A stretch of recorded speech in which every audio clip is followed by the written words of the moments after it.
Uharibifu mkubwa wa makombora ya Iran dhidi ya kiwanda cha kusafisha mafuta cha Haifa. Operation imefanikiwa ya makombora ya Iran dhidi ya kiwanda cha kusafisha mafuta cha Haifa na imesababisha uharibifu mkubwa kwenye kiwanda hicho. Kampuni ya kusafisha mafuta ya Haifa kwenye ardhi zinazokaliwa kwa mabavu Israeli imetangaza kuwa moto kwenye mitambo ya kusafisha mafuta kwenye kiwanda hicho kufuatia shambulio la kombora la Iran umesababisha uharibifu wa shekeli milioni 6 sarafu ya utawala wa kizayuni wa Israeli. Vilevile imeripotiwa kuwa moto uliosababishwa na shambulio la kombora la Iran bado haujazimwa. Kiwanda cha kusafisha mafuta cha Bazan huko Haifa pia kimetangaza kuwa kimepata uharibifu mkubwa baada ya shambulio la kombora la Iran. Kwa upande mwingine, gazeti la Haaretz limekiri kuwa Iran na Hezbollah ya Lebanon zimerusha makombora 1200 kuelekea ardhi za Palestina zinazokaliwa kwa mabavu na utawala ghasibu wa Israeli. Vilevile kiongozi muadhamu wa mapinduzi ya Kiislamu amewaambia wananchi wa Iran kwamba kwa kumpa adui pigo, mmemfahamisha kwamba hapambani tu na makombora, ndege zisizo na rubani, torpedo na zana za kijeshi pekee, kwani mstari wa mbele wa Iran ni mpana sana kuliko taswira yake ndogo na iliyodhalilika. Ayatullah Said Mojtaba Hussein Khamenei, kiongozi muadhamu wa mapinduzi ya Kiislamu, amesema hayo kwenye ujumbe wake kwa mnasaba wa kuanza mwaka mpya wa Kiiran wa 1405 Hijria Shamsia. Amesema mwaka huu majira ya kuchipua ya kiroho na ya kimaumbile, yani sikukuu tukufu ya Eid al-Fitr na sikukuu ya kale ya Nowruz, zimekutana kwa wakati mmoja. Kwa mnasaba huu amewapongeza wananchi wote kwa sikukuu hizo mbili za kidini na kitaifa, na pia amewapongeza Waislamu wote duniani kwa Eid al-Fitr.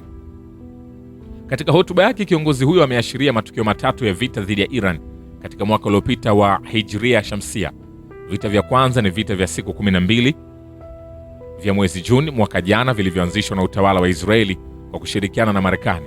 Amesema adui alifanya kosa kubwa katika makadirio yake kwa kudhani kwamba baada ya siku moja au mbili tu wananchi hawa wenyewe wangesimama na kuuangusha mfumo wa Kiislamu. Hatimaye kupitia upatanishi na juhudi za kusitisha mapigano, alijinasua na kujiepusha na hatari iliyokuwa ikimkabili. Aidha, ameashiria jaribio la mapinduzi dhidi ya mfumo wa Kiislamu nchini Iran mwezi Disemba, ambapo Marekani na utawala wa kizayuni wakidhani kuwa wananchi wa Iran kutokana na matatizo ya kiuchumi ya kulazimishwa wangeitikia matakwa ya adui. Maadui walitumia vibaraka wao na kusababisha maafa mengi. Katika tukio hilo, idadi kubwa zaidi ya wananchi wetu wapendwa walipoteza maisha na kupata hadhi ya shahidi ikilinganishwa na vita iliyotangulia, na pia madhara makubwa yakapatikana katika sehemu mbalimbali za nchi. Hali kadhalika amesema sasa tupo katika vita vya tatu ambavyo katika siku yake ya kwanza tulimsindikiza kwa macho yenye machozi na nyoyo zilizojeruhiwa baba mpendwa wa umma, kiongozi wetu mtukufu. Mwenyezi Mungu ainue daraja lake tukufu. Amesema vita vya sasa vilianza baada ya adui kukata tamaa ya kuona harakati kubwa ya wananchi ikiunga mkono upande wetu. Kwa dhana potofu alifikiri kwamba ikiwa ataua shahidi viongozi wa juu wa mfumo wa baadhi ya watu wenye athari katika uongozi wa kijeshi, angeweza kuwatia hofu na kukata tamaa nyinyi wananchi wapendwa, na hivyo kuwafanya mjiondoe katika uwanja wa mapambano, na kwa njia hiyo kutimiza ndoto yake ya kutawala Iran na hatimaye kuigawanya vipande vipande. Hata hivyo, katika mwezi huu mtukufu mkiambatanisha saumu yenu na jihadi na mkaunda mstari mpana wa ulinzi unaoenea kote nchini pamoja na ngome madhubuti katika kila uwanja, mitaa na misikiti. Kuhusiana na masuala ya kiuchumi, Ayatullah Mojtaba Khamenei amesema katika kufuata njia ya kiongozi muadhamu shahidi, ametangaza kauli mbiu ya mwaka huu nchini Iran ikiwa ni uchumi wa kimukawama, uchumi wa kimapambano unaojengwa kwa umoja wa kitaifa na usalama wa kitaifa.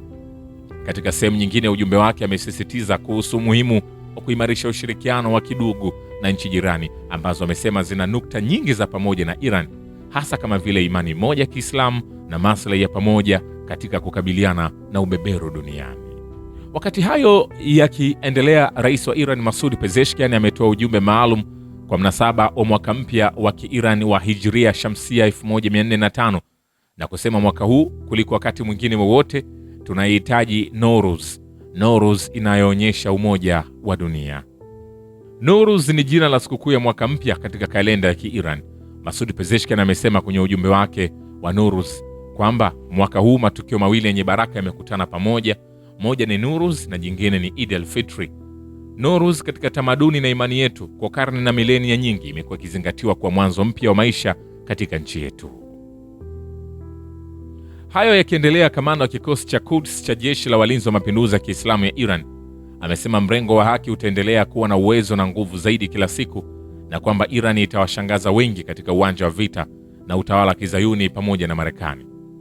Brigedia Jenerali Ismail Khan, kamanda wa kikosi cha Quds cha jeshi la walinzi wa mapinduzi ya Kiislamu, ameandika kwenye ujumbe uliotumwa kwa makamanda, viongozi na wapiganaji wa mrengo wa mukawama kwamba hatua zenu za kujitolea zenye ikhlas, ujasiri na za dhati katika vita dhidi ya Marekani inayotenda jinai na utawala wa Kizayuni unaoua watoto wadogo zinasifiwa na kila mtu na kuibua furaha miongoni mwa waumini na wapigania uhuru kote ulimwenguni, na wakati huo kuibua hasira, mshangao na hofu kubwa miongoni mwa maadui.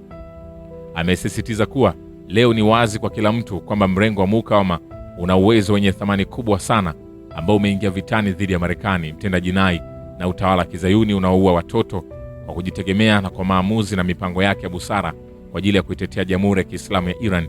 Mrengo huu kufikia sasa umetekeleza operesheni zenye mafanikio makubwa na utaendelea kuwashangaza wengi katika siku zijazo. Vilevile, spika wa Majlisi ya Ushauri ya Kiislamu bunge la Iran amesema inaonekana kuwa umewadia wakati wa kutekeleza mpango unaofuata uliopangwa hapo awali kwa ajili ya mashambulizi zaidi dhidi ya Israeli.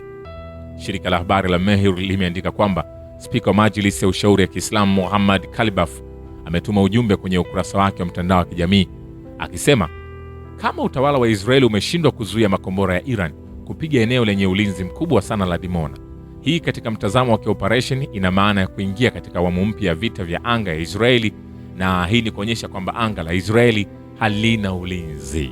Vilevile, Zaharani Mamdani, meya Muislamu wa New York, ametuma ujumbe wa salamu za sikukuu ya Nowruz na mwaka mpya wa Kiirani kwa Wairani na kutangaza kwamba bado anapinga mashambulizi ya kijeshi ya Marekani na Israeli dhidi ya Iran. Katika ujumbe wake siku moja kabla ya Nowruz, meya huyo Muislamu wa New York amesema heri ya Nowruz kwa Wamarekani wa Iran wote waliolifanya jiji la New York kuwa makazi yao. Mamdani ameongeza, Nowruz kwa kawaida huwa wakati uliojaa hisia nzuri, lakini mwaka huu hali ni tofauti. Ninaendelea kupinga hujuma ya kijeshi ya Marekani na Israeli, na ninawatakia wa Iran wote wanaosherehekea sikukuu hii maalum nyakati nyingi za furaha. Vilevile, gazeti la Kimarekani la Wall Street Journal limeripoti kwamba Iran imeshambulia kwa makombora mojawapo ya kambi za mbali zaidi za kistratejia za jeshi la Marekani nje ya nchi hiyo. Televisheni ya Al Jazeera ya Qatar imelinukuu gazeti la Wall Street Journal kwamba Jamhuri ya Kiislamu imepiga kambi ya kijeshi Diego Garcia iliyoko Bahari ya Hindi kwa kutumia makombora mawili ya balistiki. Baada ya Wall Street Journal kufichua habari hiyo, maafisa wa Marekani wamedai kuwa mashambulizi hayo ya makombora hayakusababisha hasara za roho. Ripoti ya Wall Street Journal imesema kambi ya kijeshi Diego Garcia ya majeshi ya Marekani na Uingereza iliyolengwa kwa makombora ya Iran iko umbali wa karibu kilomita 4,000 kutoka kwenye ardhi ya Iran. Ripoti zinasema tukio hilo linadhihirisha uwezo wa makombora ya Iran na kuweza kulenga shabaha maeneo ya mbali ya adui.